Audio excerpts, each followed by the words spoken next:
दिल्ली के उप मुख्यमंत्री मनीष सिसोदिया संगीत बैंड हिंद महासागर के साथ में एक महत्वपूर्ण प्रेस कॉन्फ्रेंस को संबोधित करेंगे। ये तस्वीरें आपके सामने। हम सबकी तरफ से, पूरे देश की तरफ से आजादी के 75वें वर्ष में बाबा साहब के प्रति एक कृतज्ञता प्रकट करने का तरीका भी है, लेकिन साथ साथ हम ये भी मान के चल रहे हैं कि आजादी के 75वें साल में बहुत आनंद मनाते हुए, बहुत जॉय के साथ, बहुत आनंद के साथ में हम सब लोग बाबा साहब को याद करें।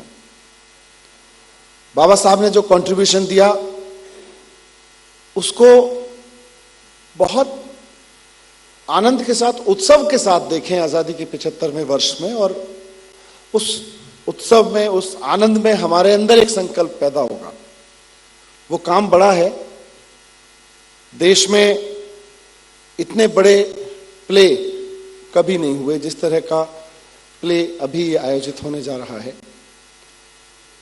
वेस्टर्न कंट्रीज में ब्रॉडवेज के नाम से या इसी तरह के कुछ और नाम से बहुत बड़े बड़े प्ले करने की परंपरा रही है, और उन्होंने बहुत अच्छे से वहां की सरकारों ने ये सुनिश्चित किया है कि अपने अपने देशों के, अपने अपने समाज के फाउंडर्स को, उसको दिशा दिलाने वाले लोगों को खूब याद किया है उन्होंने उस तरह के बड़े बड़े नाटकों के जरिए।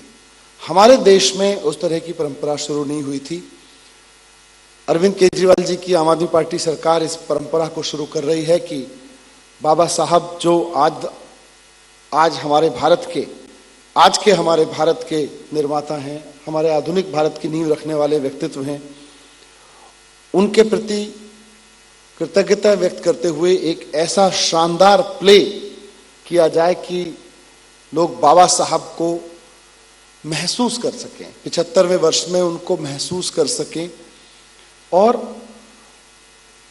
फील कर सकें कि आज जिस जॉय में हम हैं, आज जिस आनंद में, जिस आजादी के उत्सव में हम हैं, उसके लिए किसी ने कितने कष्ट उठाए थे और किन कष्टों के बीच से आज के भारत का निर्माण हुआ है। लेकिन म्यूजिक के जरिए, आर्ट के जरिए, थिएटर के जरिए, और ये पहला प्रयास है। बहुत बड़ा शो है। मैं देश के लोगों को, तमाम कला प्रेमियों को और बाबा साहब के प्रेमियों को, सबको कहता हूं कि अगले महीने से जब ये प्ले शुरू होगा तो दिल्ली की टिकट बुक करा के रखिएगा। प्ले फ्री रहेगा, प्ले की टिकट नहीं होगी, लेकिन दिल्ली आने के लिए तो टिकट बुक करा के रखिएगा, क्योंकि हो सकता है उस वक्त दिल्ली के लिए टिकट ना मिले। उस प्ले में क्या होगा, कैसे होगा, वो कितना आर्टिस्टिक होगा और किस तरह से एक बहुत बड़े स्क्रीन पर पहली बार देश के एक बहुत बड़े व्यक्तित्व को उतारा जाएगा, उसकी एक झलक आज हम पेश कर रहे हैं।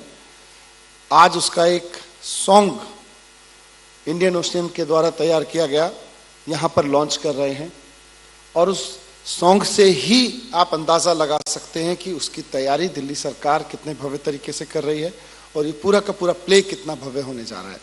तो मैं रिक्वेस्ट करूंगा इंडियन ओशियन के तमाम दिग्गज, देश के मूर्धन्य आर्टिस्ट को कि आके उसकी एक झलक दें। Thank you very much.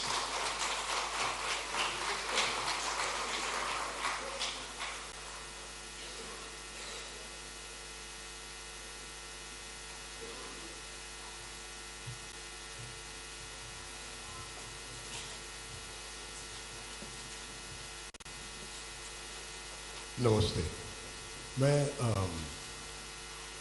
हम गाना, ट्रैक बजेगा, उसके ऊपर हम लोग गाएंगे, ठीक है? क्योंकि जो आप सुनेंगे वो हम 5 लोग स्टेज पे खड़े होकर नहीं कर सकते, इट्स वेरी क्लियर। पर आपको इस गाने के जरिए आपको ये हम कन्वे करना चाहते हैं कि इस जिस स्केल पे ये हुआ है, पूरे देश भर से म्यूजिशियंस ने इसमें कंट्रीब्यूट किया है। और आइडिया ये है कि मुझे याद है जब बचपन में ना हमें गांधी जी के बारे में सिखाते थे और बहुत ही एक सीरियस सा मामला था और हम कहते थे अच्छा, हम ऐसे दुखी से हो